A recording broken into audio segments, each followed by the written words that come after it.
You may have noticed by now that I'm not the biggest fan of the gigantic flashy fossils, dinosaurs, big toothy things, sea scorpions. But on the other hand, sometimes something turns up which is so intriguing that it's really going to be worth covering. Hello everyone, and first of all I just want to say a quick thank you for the extremely rapid response I had to the little disaster of posting a top secret members only video apparently to the whole wide world last night. Unfortunately I managed to upload it immediately before going into a 2-hour meeting, so I got about 3 or 4 emails and something on WhatsApp, and then about a dozen messages all telling me what I'd done. So thank you very much indeed for sorting that out. It's all fixed now. But the problem, it turns out, is that in order to make something members only, you not only have to click save, but after you've changed the setting, you also have to find a little button at the bottom that does that too. Oh well, first time for everything. So today I want to talk about something a little bit different. This is a paper by an old friend of mine, actually, Peter Van Roy. I say we worked on the Fezwater. He worked mainly on the Fezwater, and we helped a bit. This is the Fezwater biota of Morocco. It's early Ordovician, Burgess Shale type assemblage, extraordinarily diverse, covers a wide area, lots of very interesting things to talk about with this. But his most recent paper, along with a couple of other authors, is about Eurypterids. And this opens all sorts of questions and shows just how fickle the fossil record can sometimes be. So what are Eurypterids? They are sea scorpions is the common name, and they are probably very closely related to scorpions. And they are quite large, crunchy, extinct things. They're entirely Paleozoic. I think they go up to about the Carboniferous, but they can be quite large animals. These are aquatic, marine, freshwater, brackish, that sort of marginal zone quite often. And some of them got up to 2 or 3 metres long. And they were large active predators. They didn't have a stinger as far as we know, but they did have these very large chelicerae, which is quite a potent way of catching food when you're 3 metres long. And the fossils of Eurypterids are relatively common. So around here in mid Wales in the Silurian, we see occasional bits of them towards the end of the Silurian when it gets into shallow water. In the middle Ordovician, we might have the odd fragment. So this is a place called Llandegli Rocks, where you get occasional pieces of quite large arthropod of some sort, that one there. But there's not enough detail to say what it is. But there aren't that many large arthropods around at this time, so yeah, might be Eurypterid, might not. But occasionally you get to go somewhere more exciting, so this was say exciting, somewhere with more Eurypterids anyway. And this is from Saaremaa, an island off the coast of Estonia, just picked up on a field trip quite a few years ago now, and that is the head shield of a little Eurypterid with the eyes sticking up. So not a gigantic one, but still, they're quite cute, I've got to admit. They're nice little things. And their fossil record actually really gets going in the Silurian into the Devonian, when they become quite major components of quite a lot of shallow marine, brackish, sort of marginal marine ecosystems. And then they can become some of the more common fossils at certain sites. But the record does actually go back significantly further. So there are scattering through the early Silurian. And then in the Ordovician, there are something like a dozen localities worldwide, or occurrences, and most of these are relatively late in the Ordovician. They're basically late Ordovician with 1 or 2 middle Ordovician ones. And in fact, the oldest record is from the Winishik biota, which is a weird sort of fauna that was living inside an asteroid impact basin.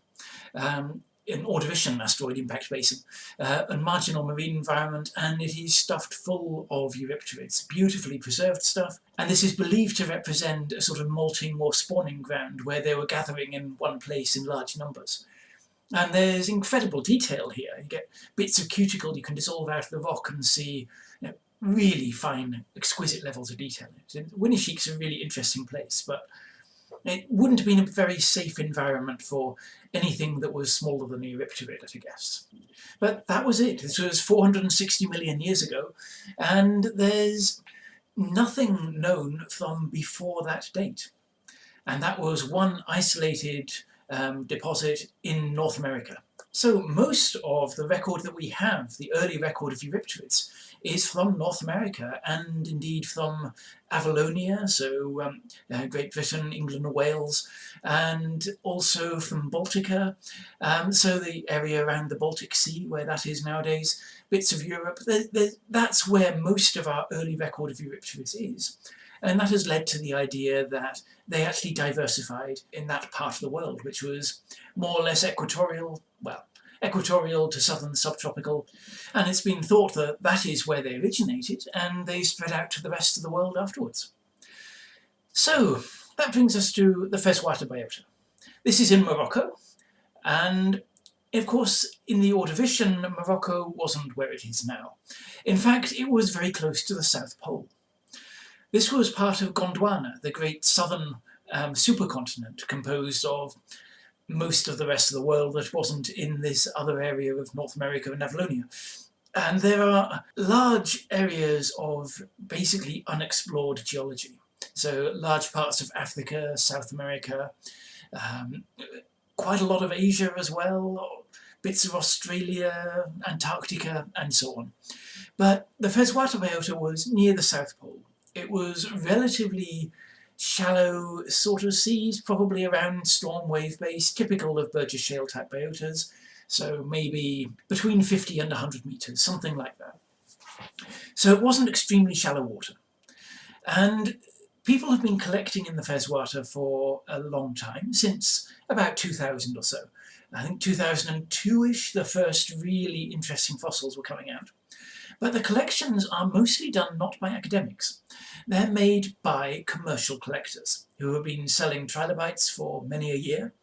And in particular, I have to mention Mohammed Ben Said Ben Mullah, who has the most extraordinary skill at literally sniffing out these obscure fossils. So they're there collecting trilobites. That's what is the main part of what they sell as the market. But then it became clear in the early 2000s that occasionally there would be something else that would turn up. That wasn't a trilobite. This is when Peter was doing his PhD, and he immediately saw the significance of this and started going back more and more frequently, buying what he could, and building up a really good reputation and a good relationship with these local collectors. And the skills of the locals in Morocco are incredible. The way that they can find these deposits which have the exceptional preservation in them, which can often be isolated to quite small lenses, and then recognise the unusual fossils with no training, in many cases no formal education, but they have the skills of observation. And as a result, we now have many, many fossils, many species, most of which are still undescribed, of soft-bodied or lightly mineralised or sclerotized animals coming out from Morocco. And this includes 2-metre-long radiodonts, down to very small arthropods. There are some worms. There's quite a range of different types of animal now coming out. It may not have quite the degree of soft tissue preservation you get in places like the Burgess Shale, but it makes up for it in sheer abundance. And that abundance is partly because of how much work is done on the collecting. So it has now been going on for over 20 years on quite a large scale, and these will be families working 1 week off, 1 week on through the summer with sledgehammers, mattocks, picks and so on across a wide area of desert, semi-desert, and they go through a lot of rock and they're good at finding things. So there are large amounts of material have been collected. This is all important because out of those tens, hundreds of thousands of specimens that have been found, very, very few have ended up in this paper that's just come out. In total, there are 5 specimens in this paper. 4 of them are isolated claws from one species, and the 5th is a tiny fragment of cuticle, probably from a different one. This doesn't sound like a lot, and it's really not. There are no complete animals here in comparison with many other arthropods that are found in the freshwater. What we're seeing instead are just a few scattered fragments that have turned up in all this collecting. But they're quite nice material. I mean, there's no doubt that these are Eurypterid. So we have the 4 specimens, the claw, look like this, and they're really quite spiky, I think it's fair to say. These are quite distinctive. They are part of a group called the Carcinosomatidae. It's a well-known family from later rocks, but of course, like all Eurypterids, they don't go back anything like this far. At least they didn't. And a lot of these Eurypterids are studied on the basis of the fine detail of the appendages, because these are some of the tougher bits of the cuticle, because the big crunchy things you're catching stuff with tends to be a bit more strengthened compared with the underside or whatever. So you've got a fairly high chance of getting a claw, even if most of the rest of the skeleton has disintegrated or even decayed away. Because of this and the fine detail in the skeleton, they've been able to produce really detailed diagrams showing the structures of these claws and naming it as a new species. So Carcinosoma, questionably in that genus, Aurore, which is a rather lovely name. So that is a very well-defined species based on just these limbs, but from ridiculously early age. And it's in a well-known family as well, so that's quite nice. We'll come back to that in a minute. The other specimen is just a small fragment of cuticle. It's obviously from quite a large animal because there's no edges to it. There's no boundaries to a particular plate from the animal. It's just a small fragment. But it shows a very distinctive ornament, which is diagnostically Eurypterid. I mean, this is the sort of thing that we quite often look for on similar tiny flakes around here, and you see that, you've got Eurypterid. This very densely scaly ornament is characteristic particularly of the pterygotids. These are the really gigantic Eurypterids of later times. It's not exclusively them, but normally it's them, and because it's part of a large one, the authors are saying, yeah, it's quite possibly pterygotid, but we can't be 100% sure, which is exactly what you have to do with that sort of material. So that one is Eurypterid, left in open nomenclature, but it is showing that there is a different species there because it's not the sort of structure you get on Carcinosomatids. Okay, so what does this tell us? Of course, for anyone who likes Eurypterids, it's exciting in itself to have a new species described. But there's a lot more to it than that, because of the extreme age. Now, the evolution of Eurypterids we knew went back to the Middle Ordovician, and already there was, the ones we have there are members of identifiable groups, families, which are already separated from other families. So there has been some diversification before the Middle Ordovician. That was known, so it must go back into the early Ordovician to some extent. Which is slightly surprising because there's so little in the way of Ordovician records of Eurypterids in general. There's only about a dozen occurrences. And then having that pushed back into the early Ordovician, the Tremodocian to Floyan, is quite an early age. And already still we have a recognisable Carcinosomatid. So that is one family within the Eurypterids, and if you look at the reconstructed evolution of this group, the Phylogenies, what you see is that this is not a basal group of Eurypterids, this is a relatively derived one.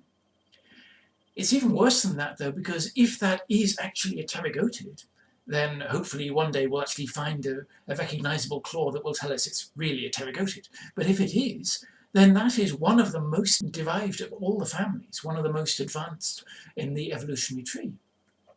Which means that even in the early Ordovician, it's already diversified into the families that we know and love from the Silurian Devonian. Which means that that's still not the base of this evolutionary tree of them. The first Eurypterids must go back a lot further, into the Cambrian. How far back into the Cambrian is unclear, But this is a major group of relatively preservable arthropods. Remember, these are quite chunky things. They have very sclerotized claws and cuticles, and so they have quite a good fossil record, relatively. And yet, we don't have any trace of them, other than this, from the early Ordovician, and there's not a sign of them in the Cambrian. So where are they? There are three main arguments that immediately spring to mind when you're asking a question like that. Firstly, is it taphonomic? Are they just not preservable in the rocks that we have at the time that we're looking at? Secondly, is it environmental? Were they preservable, but they just weren't living in that particular environment, and therefore they're not going to get fossilized because they weren't there? And similarly, could it be geographic? Were they in a region that was not represented by the rocks that we have? And all of these are theoretically possible, but the preservational one is more difficult to argue, because we have things like the Weeks Formation. This is a slightly less well-preserved Burgess Shale type fauna from Utah in the USA, which goes into the late Cambrian. And so it's giving us a window into what happened after the main phase, or the main window of the Burgess Shale type preservation, which was early and middle Cambrian. So in the late Cambrian, it's early in the late Cambrian, but it's still there. We see a wide range of arthropods, including slightly more derived ones that you tend to get in the middle Cambrian, but there's no Eurypterids. So the other options are possibly environmental or geographic, or both. Because one of the peculiar things about Eurypterids in the fossil record in general is that they become abundant in shallow water deposits, by which we mean really marginal marine environments. They have a distribution mainly in sandstones, in almost estuarine, brackish water, in lakes even. I believe there's examples, some possible lake deposits. But they tend to hug the coastlines. That's where they were really thriving. In the offshore environments, they basically don't turn up much at all. There are exceptions. So the first Ordovician Eurypterid from China was one that we found in the Angie biota. Very latest Ordovician, but still in the Ordovician, just. And this was way out in very, very deep water black mudstones. But we've only ever found one specimen. So quite possibly this was a poor lost soul that was washed out in a storm from the shallow water and really wasn't meant to be there. And you get the odd fluke like that, so that's most likely the interpretation of that one, with the majority of their evolution and their ecology being tied to extremely shallow water. Freshwater may be a little bit shallower than some of the other Burgess Shale type faunas, so that might be an aspect as well. We're seeing the odd glimpse of them there, even in very, very low numbers. Remember, just 5 specimens in all these years of collecting. It's quite possible that that is one aspect of it, that they were living in an environment that isn't preserving them particularly well in the early Ordovician.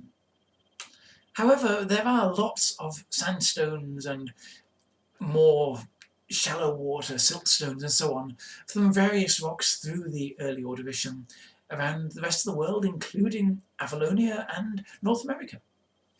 So it can't be entirely that.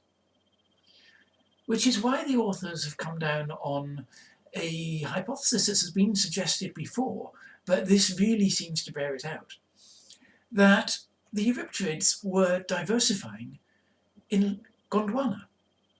So in this southern supercontinent around the South Pole and going up into temperate latitudes as well, and even up to the equator at the extreme end, but this large mass of land, which is relatively poorly studied by paleontologists, because historically paleontology has mainly been done in North America and Europe.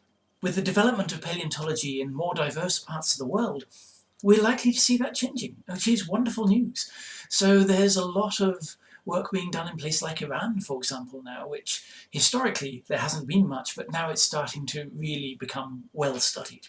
And this is great news for paleontology, because although we see quite a lot of the patterns in the history of life by studying the reasonably large areas of North America and Baltica and Europe and South China, it's not the whole story. And it's very easy to forget that. It should be most of the story because most marine creatures have larval stages that can disperse widely across and between continents. And so you expect things to diversify and appear all over the world within a few million years or so of once they appeared, at least. But when you have shallow water specialists, they may have very reduced larval stages or basically no larval stages at all. So they might immediately hatch and then start to live their life as a small version of an adult without dispersing a large amount. And for something like Eurypterids that are tied to coastlines, that might explain why very few examples got out into the rest of the world relatively early on. So if you've got a Cambrian diversification of Eurypterids in Gondwana, and then very occasionally one of them made it across an ocean, so the ones in Avalonia in the late Ordovician or in Laventia had managed to get established by maybe one or two individuals somehow getting swept off across the oceans and ending up in a different continent. That gives you a patchy distribution of different members of that group, different families, popping up in different places as they're fed by the main area of diversification in the south. And that may be the sort of pattern that we're seeing here. And it's actually quite an important point because, as a general rule, most of the early origination of major groups of animals, by which I mean orders and families and so on, that are evolving mostly in the Cambrian, Ordovician, Silurian, that sort of time interval, most of those evolved in shallow water. There seems to be a general trend in paleontology that a lot of evolution happens in the shallows, and then the more early branching groups, and the ones that were there before, get gradually pushed out into deeper and deeper water. It's obviously not an absolute, but this happens a lot. And so we see many more derived groups turning up in the shallows. And it's just possible that as a result of this phenomenon, you can have things evolving in one area and not being seen in the rest of the world until we go and find it in the area where it was actually living. So maybe this is a lesson for us, that Eurypterids are showing us a pattern that could be applied across quite a number of other animal groups in the Paleozoic. Possibly an even more interesting implication of this work, though, is something that we're not seeing. See, evolution ends up with branches splitting, diverging, evolving into separate groups. So every group that we look at, every evolutionary group, has a sister group. So the last branch point leads to Eurypterids on one side and something else on the other. And that something else is believed to be arachnids. Now, arachnids are really familiar today as spiders and scorpions and mites and so on. But the first fossil example is in the Silurian, where you have some scorpions. There are trigonotarbids, which are ancestors of spiders and things like that, in the late Silurian Devonian, but it's really only in the Silurian that we see definite arachnids. Some Cambrian fossils, things like Mollisonia, have been suggested to possibly be arachnids in the sense of a total group arachnid, so something which is on the stem group leading towards what we recognise as modern arachnids. But there's a lot of uncertainty over when arachnids evolve to become something we would recognise as arachnids, what their ancestors looked like, and at what point they became terrestrial. Because virtually all arachnids today are actually terrestrial. They live on land. Which means that when you're looking for their ancestors, at some point you have to go back to a marine ancestor. But we don't know at what point that happened. So the fact that the stem group of arachnids must also have started in the Cambrian means that there is this long history of the entire Ordovician, for example, where we're not seeing them. Could they all have been not particularly arachnidy looking ancestors that then later in the Silurian evolved into things that we recognise? Or could they have actually gone onto land relatively early, possibly feeding on biofilms or fungi, bacterial mats, that sort of thing, before the origin of land plants themselves? Could they have become miniaturized, for example, so we're not seeing them at all? The same arguments that apply to Eurypterids living in a shallow water setting that stops them spreading across the wide oceans would apply even more to something that was actually adapting itself to life on land or on the edges of land. So the problem is, in this case, we have a great big gap. We don't know what was going on there. And the evidence for mollusoniids possibly being related to arachnids is from the brain structure. Some of these Cambrian fossils actually preserve the neural tissue, so we can see the organisation of the nervous system around the brain, and that is more like we see in arachnids than in horseshoe crabs. But it's not an easy leap to go from a mollusoniid to a scorpion. There's a lot of difference there. And it's stories like this really highlight not just how far we've come, how much we know about the fossil record, but in large areas, how much we don't know. So the fossil record is an incredible resource, but we have to understand that there are parts which don't tend to turn up in it very much. And it's understanding the processes of fossilization, the environments that things live in, the biases that inhibit our knowledge of the deep past. It's only by understanding all those things that we can really know how to deal with what the fossil record is showing us and what it's not showing us. Anyway, I think that's probably enough for today. But really interesting little paper, open access, go and read it, and I'll be back with something else at some point soon.